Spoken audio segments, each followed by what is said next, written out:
요한복음 21장 15절부터 18절 제가 말씀을 봉독합니다.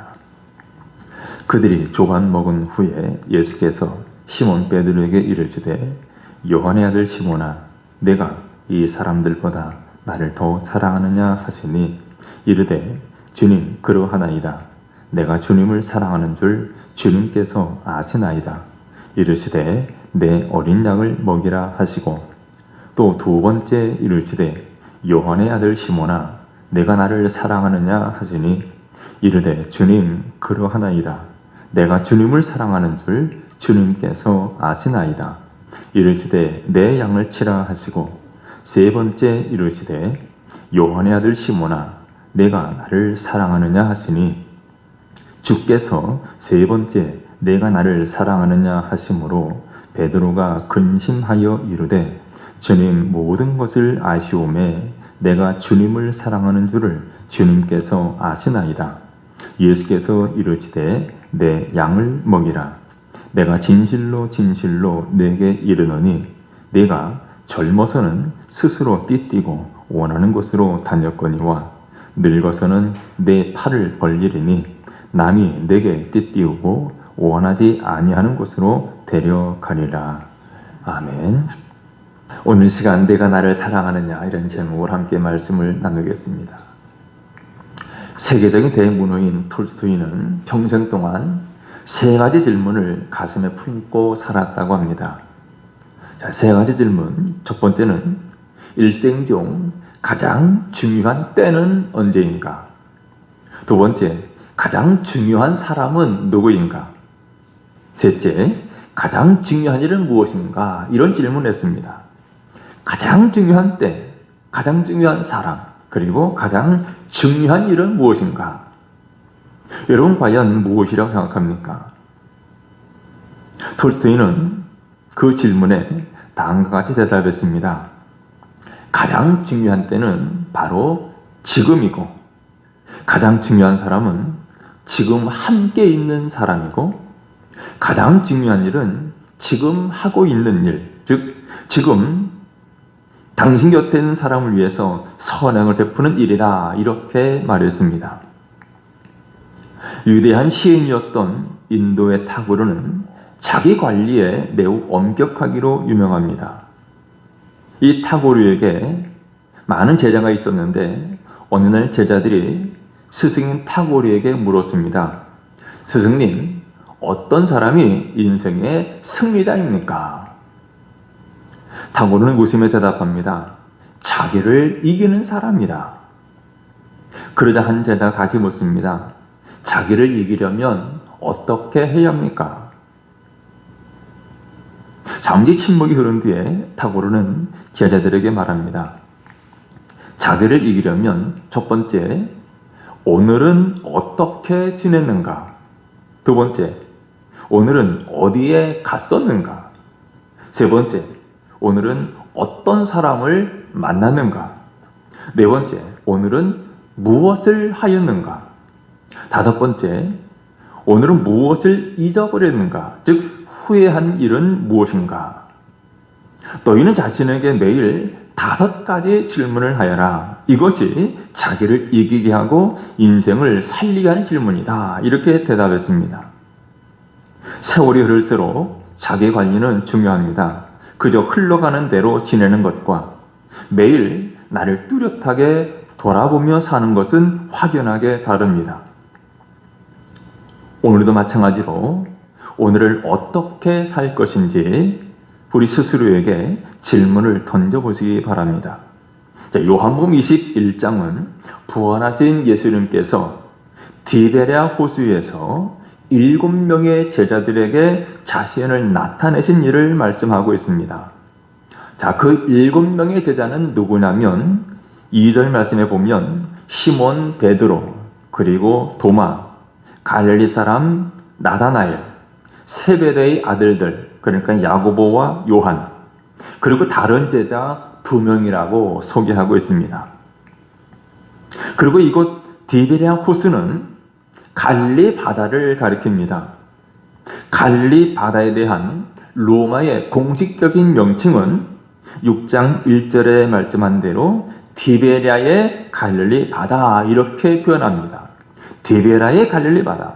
그래서 디베랴 호수 맞는 말이고 갈릴리 바다 같은 말입니다. 자, 그러면 7명의 제자들이 왜 그곳 디베랴 호수 갈릴리 바다로 갔을까요? 21장 3절 말씀에 보면 베드로가 나는 물고기 잡으러 가노라 이렇게 말하자 우리도 함께 가겠다 그러면서 함께 간 것으로 되어 있습니다. 물고기 잡으러 간다. 물론 물고기만 잡으러 간 것은 아닐 텐데 그 다른 이유에 대해서는 말씀하고 있지 않습니다. 자, 이곳 갈릴리 바다는 베드로가 어부로 살던 곳이고 처음 예수님께 부르심을 받은 곳입니다. 예수님께서 갈릴리 해변에서 베드로와 그의 형제 안드레가 바다에 금을 던지는 것을 보시고 나를 따라오너라 내가 너희를 사람을 낚는 어부가 되게 하리라 라고 했던 것입니다. 그들은 그렇게 예수님의 부르심을 받고 그들의 인생을 새롭게 시작했습니다. 물고기 잡는 어부로 살았던 인생에서 하나님 나라의 어부로 살도록 예수님에 의해서 부르심을 받고 인생의 새로운 출발을 했던 곳이 갈릴리 바다입니다. 자, 그런데 예수님께서 십자가에 못 박혀 죽으실 때 베드로는 예수님을 3번이나 모른다고 부인했고 다른 제자들도 다 흩어졌습니다. 제자들은 자기 자신에게 크게 실망했을 것입니다. 자, 그런 제자들을 부활하신 예수님께서 다시 찾아오셔서 그들의 인생을 새롭게 시작하게 하십니다. 오늘 본문의 내용을 보면 예수님께서 제자들을 위해서 친히 조반을 준비하셔서 제자들에게 주십니다. 제자들은 밤새 고기를 잡느라 배가 고팠을 것입니다. 물론 고기는 한 마리도 잡지 못했습니다. 13절 말씀에 보면 예수님께서 떡과 생선을 제자들에게 주십니다. 그리고 오늘 본문 15절에 보면 그들이 조반을 먹은 후에 예수님께서 시몬 베드로에게 물으셨습니다. 그러니까 예수님께서 베드로에게 물으셨지만 이것은 함께 있었던 다른 6명의 제자들에게도 물으신 것으로서 그들도 베드로에게 물으신 그 물음에 답을 해야 했던 것입니다. 나아가서 오늘 우리 모든 성도들도 예수님의 이 물음에 답을 해야 합니다. 자, 예수님께서 베드로에게 어떤 질문을 하십니까? 요한의 아들 시몬아, 내가 이 사람들보다 나를 더 사랑하느냐 그랬어요. 이 사람들보다, 원문에는 이것들보다 그런 의미입니다. 이 사람들 혹은 이것들보다 나를 더 사랑하느냐? 시몬이 대답합니다. 주님 그러하나이다. 내가 주님을 사랑하는 줄 주님께서 아시나이다. 그러자 예수님이 내 어린 양을 먹이라 라고 말씀하십니다. 그런데 또다시 2번째 물으십니다. 요한의 아들 시몬아, 내가 나를 사랑하느냐? 시몬이 대답합니다. 주님 그러하나이다. 내가 주님을 사랑하는 줄 주님께서 아시나이다.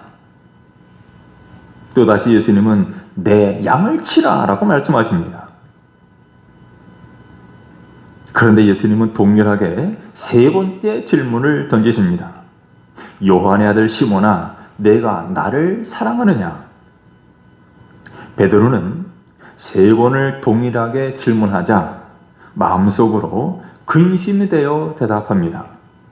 주님, 모든 것을 아시오매 내가 주님을 사랑하는 줄을 주님께서 아시나이다. 이때 예수님은 내 양을 먹이라 말씀하셨습니다. 사실 베드로는 며칠 전 예수님이 사내들인 뜰에서 빌라도에게 재판을 받을 때 멀찍이 서서 불을 쬐면서 재판을 받으시는 예수님을 바라보았습니다. 다른 제자들에 비하면 그래도 대단한 용기입니다. 다른 제자들은 재판받는 그 현장에 얼씬도 하지 않았기 때문이죠. 그런데 바로 그때 어떤 사람들이 베드로를 알아봅니다. 그리고 그를 가져서 저도 예수의 제자다라고 지목하자 거의 반사적으로 나는 예수님과 관계도 없고 예수님 못 믿는다라고 대답을 했습니다. 계속되는 주변 사람들의 질문에 베드로는 예수님을 저주하고 욕하면서까지 모른다고 부인했습니다. 그러나 그때 닭이 울었고 베드로는 순간 예수님의 말씀이 생각났습니다. 내가 닭 울기 전에 3번 나를 부인하리라. 이 말씀이 생각이 나서 밖에 나가 통곡하며 회개한 일이 있습니다. 그런 일이 있은 후에 오늘 갈릴리 바닷가에서 예수님을 만나고 나니 한편으로 쑥스럽고 또 죄송하고 몸둘 바를 모르겠는데 예수님께서 그런 그에게 내가 나를 사랑하느냐라고 물으시니 당황한 것입니다. 그러나 그는 시종일관 나는 예수님 사랑합니다 라고 고백했습니다. 예수님을 사랑한다라고 고백하는 베드로에게 예수님께서는 몇 가지 당부를 하십니다.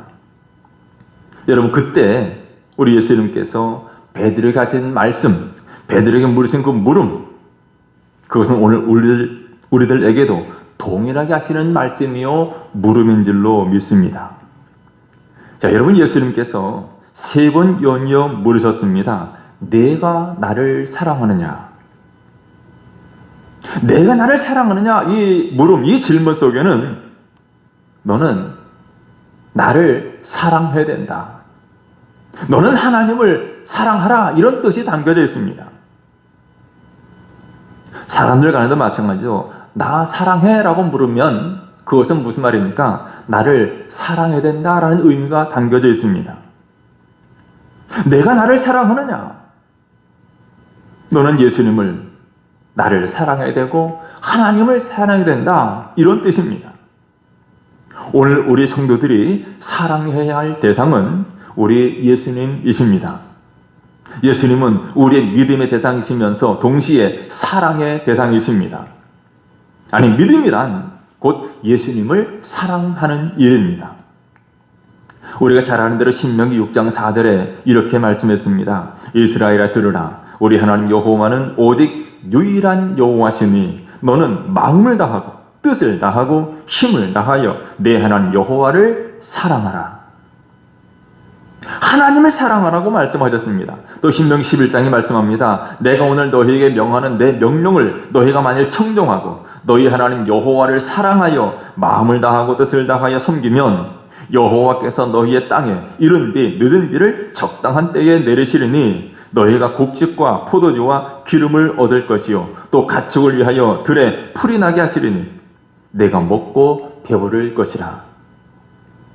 이처럼 구약 성경은 하나님을 사랑할 것을 말씀하고 있습니다. 신약 성경에도 예수님을 사랑하라고 하나님을 사랑하라는 말씀 지속되고 있습니다. 마태복음 22장에 보면 선생님 율법 중에 어느 계명이 큽니까? 라고 물었을 때 예수께서 이르시되 내 마음을 다하고 목숨을 다하고 뜻을 다하여 주 너희 하나님을 사랑하라 하셨으니 이것이 크고 첫째 되는 계명이요 둘째도 그와 같으니 내 이웃을 내 자신같이 사랑하라 하셨으니 이 두 계명이 온 율법과 선자의 강령이니라. 하나님을 사랑하는 것이 크고 첫째 되는 계명이라고 주님이 말씀하셨습니다. 여러분, 신앙은 관계입니다. 우리가 예수님 믿기 전에는 모두 다 마귀의 자녀들이었는데 예수를 믿고 난 후 성령 하나님께서 우리를 거듭나게 하셨습니다. 그래서 우리는 하나님과 아버지와 자녀의 관계가 된 것입니다. 아버지와 자녀의 관계에서 가장 중요한 것이 무엇입니까? 신뢰도, 또 신의도, 의리 모두 다 중요하지만 가장 중요한 것은 사랑입니다. 그래서 하나님은 자신의 자녀된 우리에게 사랑을 요구하시는 것입니다. 우리는 하나님을 사랑해야 되고 예수 그리스도를 사랑해야 됩니다. 우리가 하나님을 또 예수 그리스도를 사랑해야 될 이유는 너무나 많은데 그 가운데 우리는 사도 요한의 말씀을 들어야 합니다. 요한일서 4장 10절에 이렇게 말씀했습니다. 사랑은 여기 있으니 우리가 하나님을 사랑한 것이 아니요 하나님이 우리를 사랑하사 우리 죄를 속하기 위하여 화목제물로 그 아들을 보내셨습니다. 우리가 예수 그리스도를 사랑해야 될 이유, 우리가 하나님을 사랑해야 할 이유가 무엇입니까? 하나님이 먼저 우리를 사랑하셨기 때문에 독생자 예수 그리스도를 십자가에 내어 주시기까지 화목제물로 그 아들을 주시기까지 우리를 사랑하셨기에 그 사랑을 입은 우리들은 마땅히 하나님을 사랑해야 됩니다. 우리 하나님을 사랑해야 되는데 예수님을 사랑해야 되는데 얼마나 사랑해야 합니까? 그야말로 하늘만큼 땅만큼 많이 사랑해야 됩니다. 다르게 표현하면 부모님 이상으로 사랑해야 됩니다. 남편이나 아내 이상으로 사랑해야 됩니다.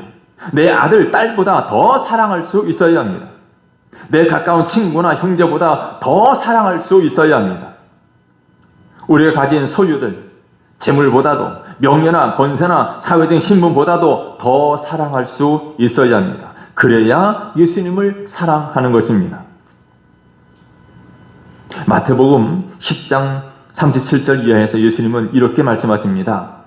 아버지나 어머니를 나보다 더 사랑하는 자는 내게 합당하지 아니하고 아들이나 딸을 나보다 더 사랑하는 자도 내게 합당하지 아니하며 또 자기 십자가를 지고 나를 따르지 않는 자도 내게 합당하지 아니하니라. 물론 이 말씀은 아버지나 어머니를 사랑하지 말라는 것은 아닙니다. 아들, 딸을 사랑하지 말라는 말씀도 아닙니다. 부모님을 사랑하되 또 자녀들을 사랑하되 하나님을 더 많이 사랑하고 하나님을 우선으로 사랑하라는 말씀이죠.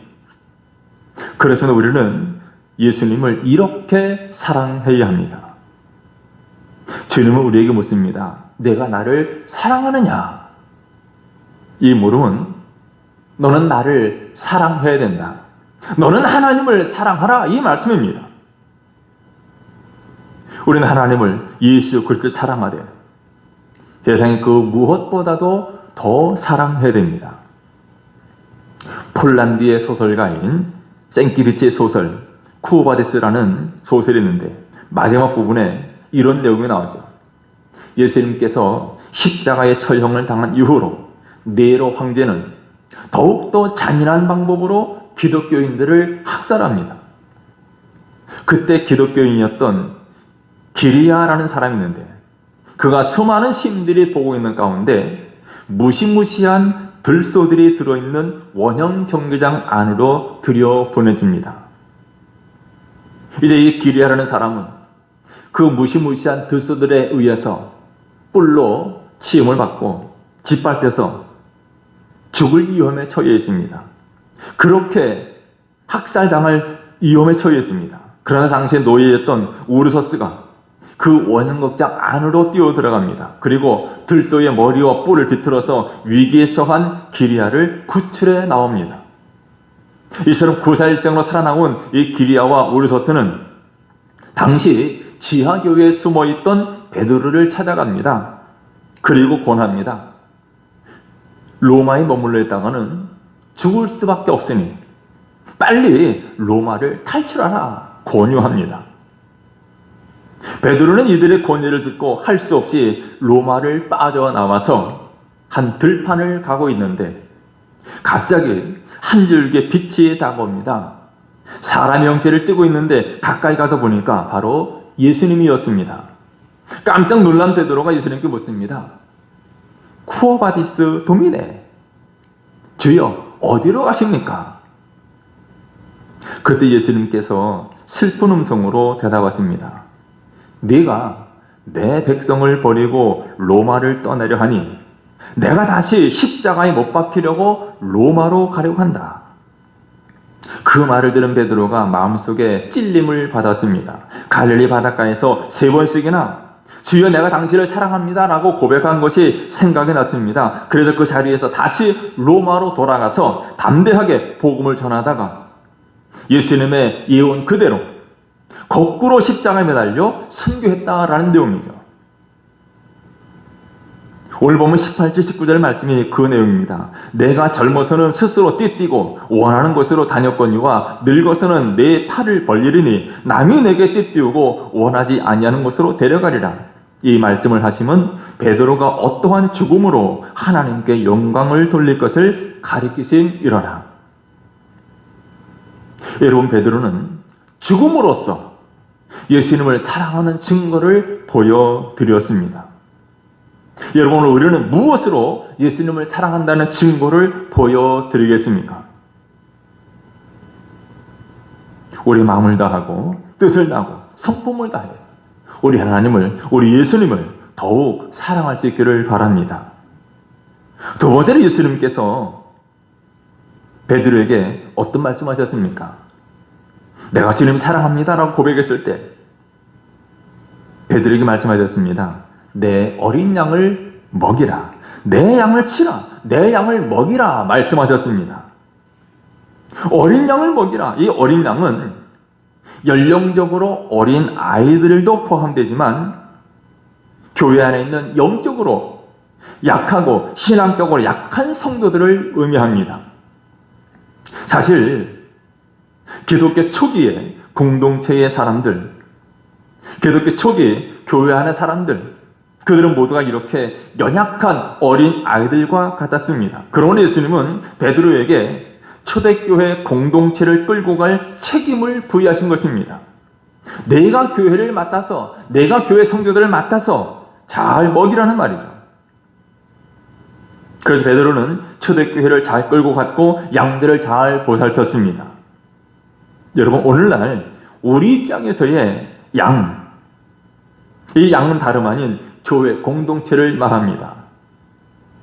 여러분, 우리는 하나님의 교회를, 또 교회 공동체를, 교회는 모든 성도들을 사랑해야 됩니다. 그렇다면 어떻게 하는 것이 교회를 사랑하는 것입니까? 어떻게 교회를 사랑해야 될까요? 먼저 격려와 칭찬이 있어야 됩니다. 참으로 사랑하는 사람에겐 칭찬을 아끼지 않죠. 우리는 교회에서 성도들을 만날 때마다 서로를 칭찬하는 일에 인색함이 없어야 합니다. 유명한 빌리 그리함 목사님은 20세기가 낳은 세계적인 부흥사입니다. 그런데 그도 어렸을 때 동네 사람들의 눈살을 찌푸리게 하는 골칫덩이였다고 합니다. 그래서 사람들은 도대체 저 아이는 커서 뭐가 될까? 머리를 흔들었다고 해요. 그런데 그 아이가 그런 말만 듣고 자랐다면 참으로 불행한 아이가 되었을 텐데, 그의 할머니만큼은 그 개구장이 손자의 머리를 쓰다듬어 주면서 그렇게 말합니다. 너는 말도 잘하고 사람들을 끄는 재주가 있으니까 개성만 잘 살리면 크게 될 거야. 그렇게 격려하고 칭찬해 주었습니다. 그 말 한마디가 그의 인생을 바꿔 놓았다고 합니다. 그래서 마침내 그는 세계적인 부흥사가 된 거죠. 여러분, 칭찬, 이 칭찬은 사람들을 좋아하게 만들고 또 그의 마음의 병을 치료하는 힘이 있습니다. 우리가 교회를 사랑하되, 교회를 사랑하는 방법은 서로 칭찬하고 격려하는 것입니다. 두 번째, 교회를 사랑하는 것은 서로 겸손해야 합니다. 교회는 학문을 위해서 모인 것이 아닙니다. 어떤 이익을 위해서 모인 것도 아닙니다. 교회는 그리스도를 닮아가는 사람들의 공동체입니다. 그렇다면 우리는 그리스도의 삶을 실천해야 됩니다. 그리스도를 닮아가는 삶. 예수님은 자신을 이렇게 주장하셨습니다. 마태복음 11장에서 나는 마음이 온유하고 겸손하니 나의 멍에를 메고 내게 배우라. 그리하면 너희 마음이 힘을 얻으리니 이는 내 멍에는 쉽고 내 짐은 가벼움이라. 예수님은 온유하고 겸손하셨습니다. 온유하고 겸손한 예수님께서 너희는 내게 배우라라고 말씀하셨습니다. 우리가 교회를 사랑하는, 성도들을 사랑하는 표현은 다름 아닌 이 겸손에 있습니다. 그리고 또 한 가지, 영혼을 사랑하는 최고의 덕목은 두말할 필요 없이 영혼을 구원하는 전도입니다. 어린 양을 먹이고 예수님의 양을 돌보고 예수님의 양을 먹이는 행위는 다른 것이 아닙니다. 바로 구원을 받을 하나님의 양들을 찾아가서 그들을 예수님의 목장인 교회로 데려와서 이곳에서 푸른 풀과 시원한 물을 마시게 하는 것입니다. 예수님은 자신이 99마리의 양을 우리에 두고 잃은 양 한 마리를 찾아 나선 분이라고 비유로 말씀하셨습니다. 예수님은 잃어버린 양 한 마리를 구원하시기 위해서 이 땅에 오셨다라고 말씀하셨습니다. 그래서 요한복음 10장에 보면 나는 선한 목자라, 선한 목자는 양들을 위하여 목숨을 버린다라고 말씀하셨고 나는 양을 위하여 목숨을 버리노라 이렇게도 말씀하셨습니다. 예수님의 가장 큰 관심사는 영혼을 구원하는 일입니다. 양에 우리 안에 들어있는 양들이 구원받은 성도들이라면 우리 밖에 있는 양들은 불신자들입니다. 구원받아야 될 영혼들이죠. 그러므로 우리가 우리 밖에 있는 불신자들을 전도해서 구원받게 하는 일은 예수님의 양을 제일로 사랑하는 일인 줄 믿습니다. 우리가 복음을 전하는 것, 거점 전도든 출국된 전도든 이 복음 전하는 일은 하나님을 사랑하고 또 교회를 사랑하는 아름다운 일인 줄 믿습니다. 세 번째, 예수님이 어떤 말씀하십니까? 나를 사랑하느냐라고 물으셨고 내 양을 먹이라 말씀하셨고 세 번째는 나를 따르라고 말씀하셨습니다. 19절에 보면 이 말씀을 하시고 베드로에게 이르시되 나를 따르라 그랬죠. 나를 따르라. 여러분, 성도된 우리는 언제나 주님을 따라가야 합니다. 찬송가 323장 부름받아 나선 이 몸 2절 가사라고 하면 이렇게 고백합니다. 아골골짝 빈들에도 복음 들고 가오리다. 소돔 같은 거리에도 사랑 안고 찾아가서 종의 몸에 지는 것도 아낌없이 드리리다. 종의 몸에 지는 것도 아낌없이 드리리다. 우리는 이 찬송을 잘 부르는데 이 찬송가의 가사들을 묵상해 보면 우리가 성도로서 살아간다는 것, 성도로 살아간다는 것은 늘 기쁨과 만족의 자리에서만 가는 것이 아님을 알 수가 있습니다. 아골골짝 빈들에도 그랬죠. 아골골짜기 같은 곳이든 서동 같은 거리든 괴로운 길이든 즐거운 길이든 오직 하나님만을 따라가는 것입니다. 그러기에 성도의 길은 우리 스스로가 선택하고 스스로가 만들어서 가는 길이 아닙니다.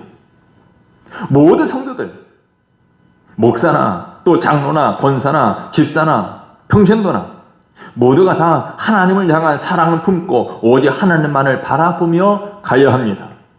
이스라엘이 출애굽을 해서 광야를 지나 가나안 땅으로 갈 때 그들은 기쁘고 만족할 때만 간 것이 아니라 힘들고 어려울 때도 구름기둥, 불기둥을 따라갔습니다. 이것이 성도의 길입니다. 오늘 본문에서 예수님께서는 베드로에게 내가 젊어서는 스스로 띠띠고 원하는 곳에 다녔거니와 늙어서는 내 팔을 벌리리니 남이 내게 띠띠우고 원하지 아니하는 곳으로 데려가리라고 말씀하셨습니다. 이는 베드로가 순교의 자리도 마다하지 않고 갈 것을 말씀하신 것입니다. 그리고 베드로는 십자가에 매달려 순교하는 자리에서 지난날 자신의 과오를 생각하면서 예수님처럼 똑같이 매달릴 수는 없다라고 하면서 자신을 거꾸로 매달아 달라고, 그래서 십자가에 거꾸로 매달려 순교했습니다. 여러분, 세상에서 존귀한 자리에 오르는 것도 쉽게 오르지 못합니다. 모두가 어렵고 힘든 과정, 포기하고 싶은 순간들을 넘어서야만 오르게 됩니다. 연예인들이나 가수들이 유명해지는 것도 그 속에는 말로 형용할 수 없는 피눈물 나고 힘들고 어려운 상황들이 있었기에 그들은 최고 자리에 올라서 인기를 누리는 겁니다. 그런데 어찌 살아계신 하나님의 백성인 우리 성도로서의 길을 가는 것이 평탄한 길이겠습니까?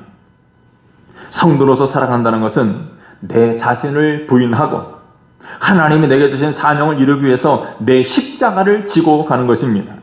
이것이 오늘 본문 끝에서 예수님이 베드로에 강조하신 나를 따르라 라는 것입니다. 여러분, 삶의 희노애락 속에서 좌절하거나 멈추지 말고 노선을 변경하지 말고 오직 예수 그리스도만 바라보고 따라가시기를 바랍니다.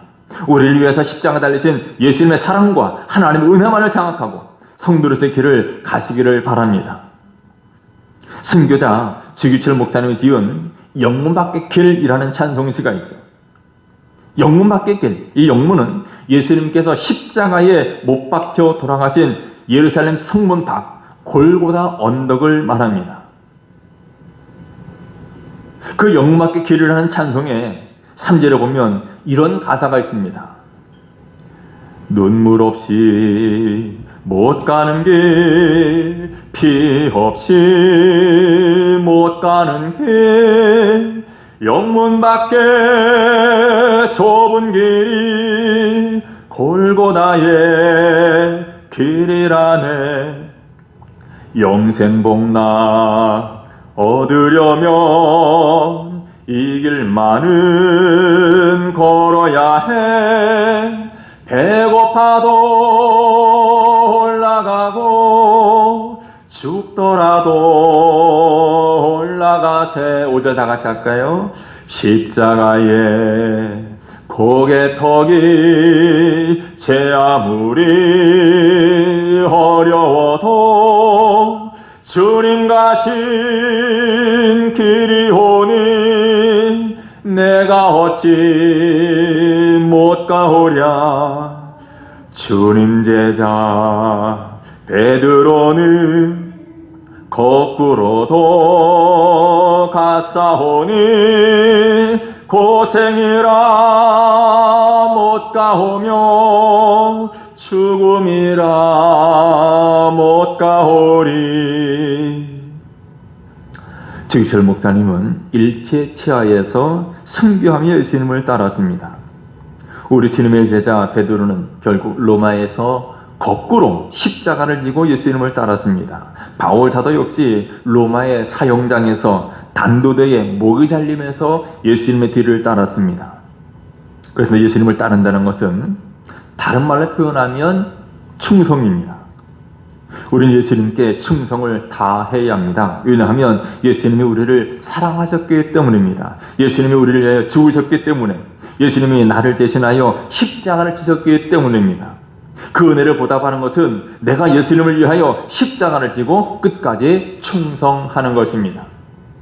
물론 충성이 우리 인간의 노력으로 되는 것은 아닙니다. 오직 하나님의 도우심으로 됩니다. 그렇게 우리는 더욱더 하나님을 의지하며 끝까지 예수님을 따라가야 합니다. 오늘 예수님은 우리에게 물으십니다. 내가 나를 사랑하느냐? 내 양을 먹이라. 나를 따르라. 여러분, 예수님을 사랑하고 예수님의 양, 교회를 사랑하고 끝까지 예수님 따라가는 저희 이름 되시기를 주님 이름으로 축원합니다. 기도하겠습니다. 거룩하신 우리 하나님, 우리를 사랑하셔서 귀한 생명 아낌없이 내어주신 우리 주님의 그 큰 사랑과 은혜를 기억합니다. 내가 나를 사랑하느냐 물으시는 우리 주님 앞에 내가 주님을 사랑합니다 고백하며 또 주님의 맡겨두신 양들을 잘 먹이게 하시고 끝까지 우리 목숨을 버리기까지 주님을 따라가는 신실한 주의 백성들 되게 해 주옵소서. 예수님의 이름으로 기도드리옵나이다. 아멘.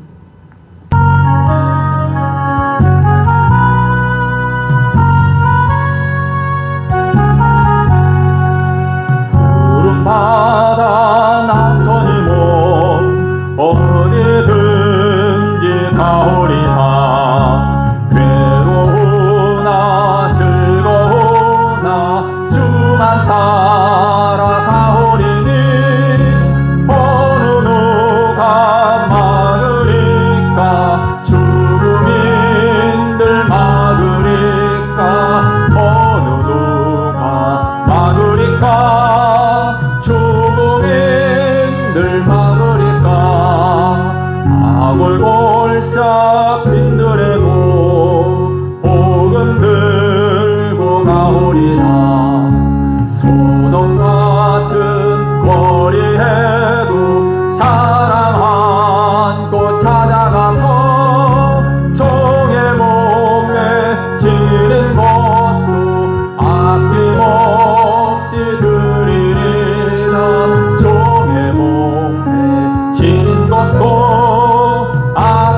가지고 가오리